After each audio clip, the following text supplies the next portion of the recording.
Summer Game Fest 2024 was definitely unique with games like Monster Hunter, Dragon Ball Sparkling Zero, Street Fighter, The Finals, Valorant, No More Room in Hell 2, Star Wars Outlaws, Once Human, Space Marine 2, Delta Force Hawk Ops, Slitterhead, The First Descendant, Alan Wake 2, Killer Bean, which was actually pretty good. I'm not gonna lie, Killer Bean, it looks like kind of a troll game, but it was nice actually. It was a single dev, I believe. But those are just naming some of the things that have either additional content or just announcements or an actual new game. And therefore, I don't know if it was overall amazing. There wasn't really a huge thing that I feel that really caught my attention. Of course, the Sparkling Zero announced like release date is always cool. But to conclude the Summer Game Fest, in my opinion, I feel that indie devs actually won more of the essential. Now, I know the games don't always look cool. But indie and AA games, in my opinion, have been taking some of the bigger leaps, at least in these previous years. When you think about Power World, or you think about Helldivers, Evil West, if you think about, of course, I know Hellblade 2 wasn't as great, but Hellblade 1 was more of the AA essential. Then you think of Lies of P. Like, these are all, which is a Souls-like game, and I'm going to transition to why I feel like that's probably the way that gaming might transition to pretty soon. But all these games that are taking more risks. Now, they don't have the budget to be on these Summer Game Fest things. I mean, they were charging like $250,000 just to be on Summer Game Fest. So just to show your game as an ad. Now, there was a lot of rendering CGI trailers. I wasn't really a huge fan of that. But I do feel like a lot of these games that I just named a little while ago are pretty good, in my opinion. I wouldn't say it was substantial, but a lot of it did get slept on, and because it did seem like a little bit of a drag if you were just like looking for something like a huge pop. So for me, I feel that the ones that are taking more risk are the ones that I'm believing in more, especially like what I said, like those Helldivers type games, the Power World games, the Evil West, Lies of P. Because I think the freedom and the passion is a lot more in those games. Gaming is a lot different nowadays. And there are some games, there's a lot of retro games, anime-esque games. And I feel that those are all cool, in my opinion. Again, good. We just don't know what's going to be great. I don't know if we're looking for the next hot genre to drop.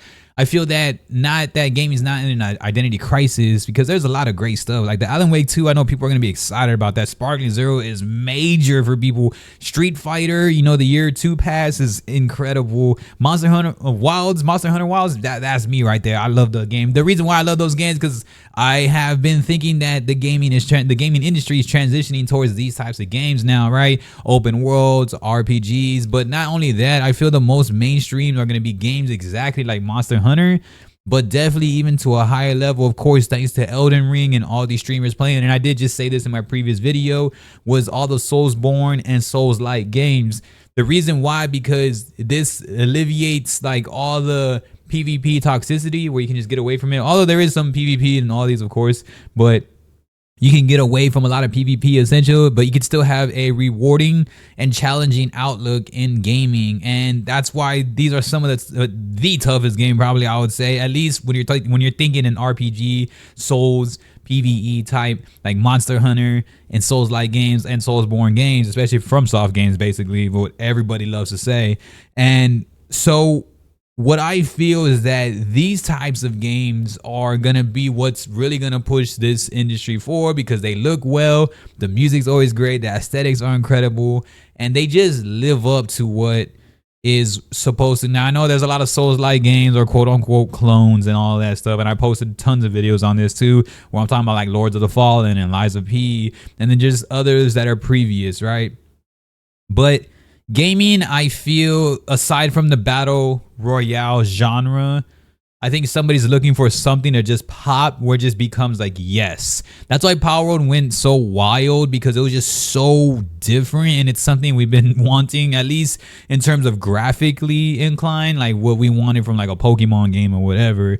But Power World went insane because it was just so different. It could have been like a new genre for like the survival and crafting, and just really just taking a risk to make a creative game. Now, not all the time these risks really do make the publishers and developers all the money that they want back, because it's such a risk, but it is something that is respected, at least for that launch time. You know what I mean?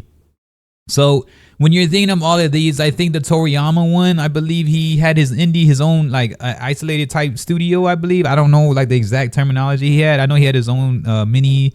I wouldn't call it an indie studio, but I know they said something about him having that on Slitterhead. It looks unique and it looks different, and so like I was pretty much down with that. I was like, man, that's cool to like just try something new. It is very unique, like the fighting and the gameplay, but I did enjoy that. Delta Force, Hawk Ops also. It looks very, very much in its early like alpha, but I mean, we just need something. I know there's something that needs to be great.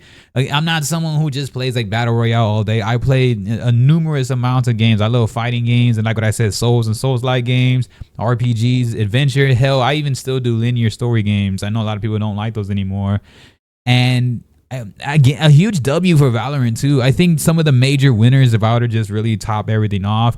I think the major winners for sure is Monster Hunter, Dragon Ball Sparkling Zero getting their announcement date, Street Fighter Year 2 Pass. I have another channel dedicated solely to just my fighting, because I'm a competitive fighting game player. So us as fighting game enthusiasts, which is very niche, that's why it doesn't make tons of noise. Street Fighter won because Street Fighter had SNK Fatal Fury, and then they also had the Sparkling Zero, and yeah, those are just three aspects that are huge. You know, we got M Bison and everything coming around, so that was always massive. But on the other hand, also I think Monster Hunter wins it, and then Valorant really did, if you want to think those types of games, and then also Alan Wake 2. I know a lot of people are really excited for that. Again, not at least from my notes, I would like to give a shout out to that Killer Bean game too, man. I think that's going to be something that's hilariously funny. We always need lighthearted games like that really help out. And if it is just by one dev, that's incredible. But yeah, y'all got to be letting me know what's up. What did y'all think about the Summer Game Fest? I know it's quick and easy to be like, oh, it was trash, which is true. If you're like in hindsight, we're just watching it, because even me, when I was watching it live, I'm like, damn. But I don't know what I was really waiting for at that moment. Like, the industry is kind of weird right now in gaming. But when I look at this list, I'm like, it was a pretty solid list. But I think we can deal away with a little bit less ads and more gameplay. I just feel that a lot of people are really, I don't know, I wouldn't say nervous about gameplay, but I think they just try to get us hyped, take the money, and then it being like buggy. I wish that a lot more companies would be transparent with some of that gameplay and just let us in on it. And then last but not least, I definitely want to say VR, virtual reality. Man, I am somebody who was solely a VR creator for a long time, and I built hundreds and thousands of followers on TikTok based off of VR alone. And damn, and I had to say, with all due respect and love, like, man, it is a snooze fest in virtual reality right now. From graphics to just everything. I am a huge fan and a huge optimistic person about virtual reality, but damn, watching that was just heartbreaking. I was like, man, I'm so glad I left the VR industry, because at least for now, hopefully they can really graduate. But damn, like, even Dr. Disrespect, I was watching his on the side, also him reacting to a lot of it, and he was just not a fan of that virtual reality, and I wasn't either. It was dreadful to watch. And so it is so hard. It's already its own niche, and it's going sub niche and niche within the niche, and then going into like medieval niche, and it just, yeah, VR is in trouble and shambles right now, and trying to like bring in a commercial audience. But they're still doing solid for what they are, though. I don't agree with them. I'm glad that I basically expanded from that field, at least for now. I'm so glad to always just come back and see around with what they're up to, but it wasn't too exciting for me. But overall, fighting game, if you play fighting games like myself, we definitely won today, man. Street Fighter, Fatal Fury, and Bison announcement, and Dragon Ball Sparkling Zero. Those are huge wins, man. So y'all let me know what y'all think about the Summer Game Fest 2024, man. Peace.